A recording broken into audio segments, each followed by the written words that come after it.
이번 영상에서는 키프레임과 마스크라는 무겁지만 반드시 알아야 하는 주제를 다루겠습니다.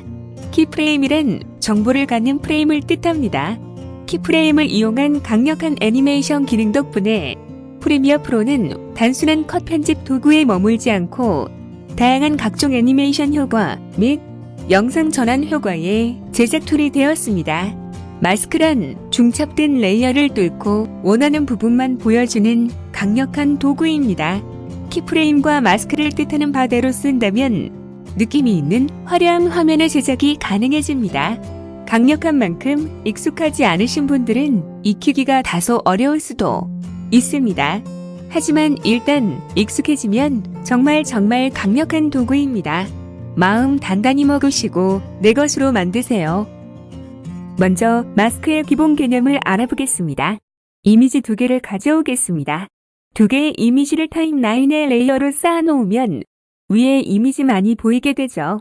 위에 이미지를 선택하고 사각형 마스크 도구 선택하세요. 파란색 사각형 안이 위에 이미지이고 나머지 부분은 아래에 이미지가 보이는 겁니다. 반전을 선택하면 파란색 사각형 안이 아래에 이미지이고 나머지 부분이 위에 이미지입니다. 마스크의 영역은 테두리 점들을 드래그하여 변경할 수 있으며 위치 변경이 가능하며 회전시킬 수도 있습니다.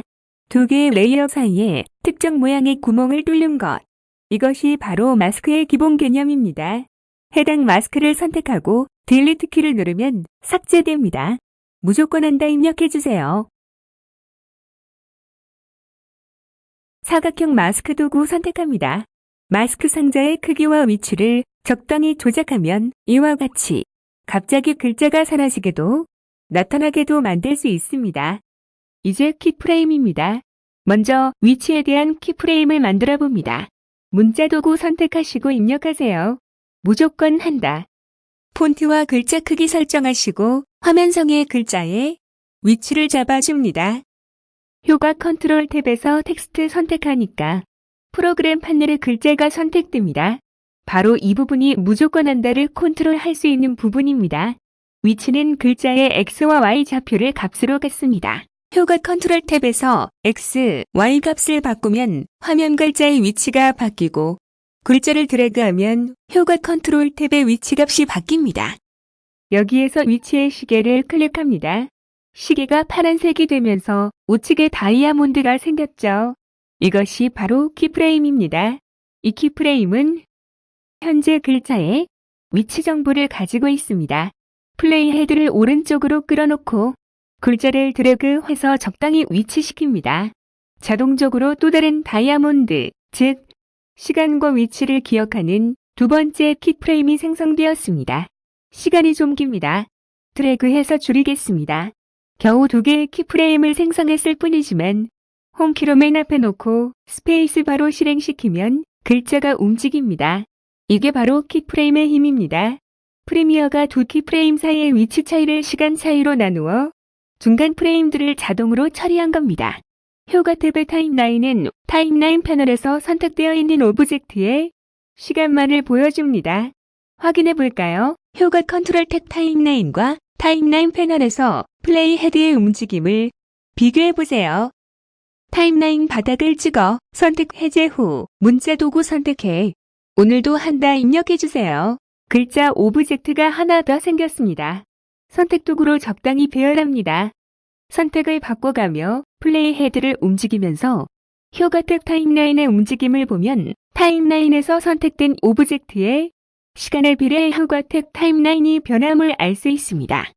키프레임은 효과 컨트롤 탭에서 시계가 붙어있는 모든 컨트롤에 줄 수 있고 시간에 따른 통제가 가능합니다. 필요 없는 글자는 삭제해 주시고 크기나 회전을 시키시려면 앵커 포인트, 여기는 기준점이라고 번역되어 있네요. 에 대해 알아야 합니다. 마우스를 글자 위로 움직이면 여기 동그란 거 보이시나요? 이것이 기준점입니다. 위치의 기준점이고 크기 조정의 기준점이고 회전의 기준점입니다. 보시죠. 비율 조정을 해보겠습니다. 기준점을 중심으로 커지고 작아집니다. 회전을 시키겠습니다. 기준점을 중심으로 회전합니다. 일반적으로 글자의 기준점은 왼쪽 아래에 있습니다. 우리는 가운데 중간으로 옮기겠습니다. 기준 점을 좌클릭한 상태로 글자의 가운데로 드래그하면서 컨트롤 키를 누르면 빨간 선이 표시되어 중앙임을 알려줍니다. 이제 글자를 키우거나 회전시키면 중앙을 중심으로 작동됩니다. 중앙을 중심으로 회전하고 커집니다. 위치의 시계를 누르면 기존의 키프레임이 삭제됩니다. 위치의 키프레임 2개를 다시 찍겠습니다.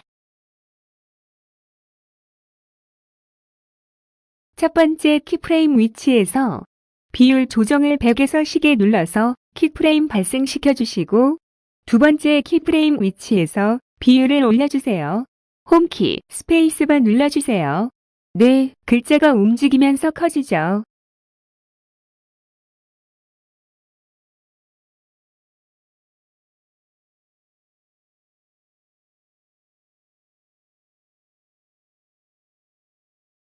다시 첫 번째 키프레임 위치에서 회전은 0, 불투명도는 100에서 시계 눌러 키프레임을 발생시키세요. 두 번째 키프레임 위치로 가서 회전은 360도 한 바퀴 돌고 불투명도는 0, 안 보이게 입력하는 순간 자동으로 키프레임이 발생됩니다. 홈키, 스페이스바 눌러주세요. 네, 잘 됩니다. 이제 키프레임의 기본은 아신 겁니다. 위치만 남기고 나머지 키프레임들은 시계를 눌러 삭제해주세요. 스페이스바로 위치 이동을 살펴보시면 너무 밋밋합니다. 애니메이션에는 생기가 있어야 하죠. 첫 번째 키프레임 다이아몬드에 우클릭하시고 시간 보관에서 감속 프레임 선택하세요. 다이아몬드가 모래시계 모양으로 변합니다. 두 번째 키프레임 다이아몬드에 우클릭하시고 시간 보관에서 가속 프레임 선택하세요.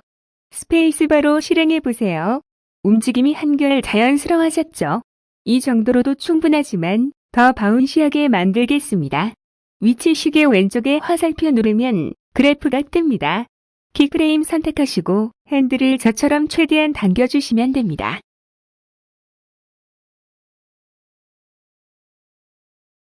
스페이스바 눌러주세요. 느낌이 완전히 달라졌습니다.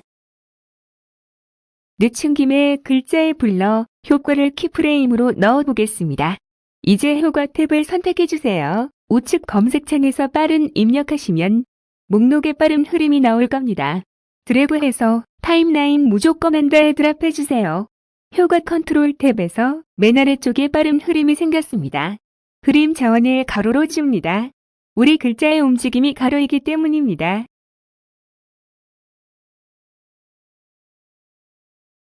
첫 번째 키프레임 위치에서 흐름을 0 상태에서 시계를 눌러 키프레임을 발생시킵니다. 플레이 헤드를 2개 키프레임 중간쯤에 위치시키고 흐림 값을 50 정도 줍니다. 키프레임이 자동 발생되죠. 위치의 두 번째 키프레임 조금 못 미친 시간에서 흐림의 값을 0으로 하여 키프레임을 발생시킵니다. 스페이스바로 확인해보세요. 흐림의 마지막 키프레임을 적당히 움직이며 마지막 흐림 시점을 조정합니다. 잘 되네요. 키프레임은 여러 가지 특수 효과와도 잘 어울립니다. 위치에 키프레임을 우클릭해서 시간 보관 들어가시면 키프레임에 5가지 유형이 나타나 있습니다. 1. 선형은 최초의 키프레임 발생 시에 10분할 기본값이고 2. 배지어 3. 자동 배지어 4. 연속 배지어는 계산 시계의 한 곡 선형의 속도를 발생시키며 5. 고정은 멈추는 겁니다. 밑에 보이는 감속, 가속 프레임도 모두 배지어 곡선이며 자주 사용되는 프리셋입니다. 위치의 첫 번째 키프레임에서 우클릭한 후 시간 보관, 고정 선택합니다. 스페이스바로 실행해보면 네, 고정은 다음 키프레임까지의 중간 애니메이션이 발생되지 않도록 합니다. 어렵지 않으셨나요? 키프레임과 마스크에 대한 설명은 끝났습니다. 간단히 복습해 보겠습니다. 2개의 레이어 사이에 특정 모양의 구멍을 뚫는 것. 이것이 바로 마스크의 기본 개념입니다. 갑자기 글자가 사라지게도 나타나게도 만들 수 있습니다. 또 위치의 시계를 클릭합니다. 시계가 파란색이 되면서 우측에 다이아몬드가 생겼죠. 이것이 바로 키프레임입니다. 이 키프레임은 현재 글자의 위치 정보를 가지고 있습니다. 플레이 헤드를 오른쪽으로 끌어놓고 겨우 2개의 키프레임을 생성했을 뿐이지만 이게 바로 키프레임의 힘입니다. 프리미어가 두 키프레임 사이의 위치 차이를 시간 차이로 나누어 중간 프레임들을 자동으로 처리한 겁니다. 오늘 배운 내용을 바탕으로 다음 시간에는 재생되고 있는 인트로 타이틀을 만들겠습니다.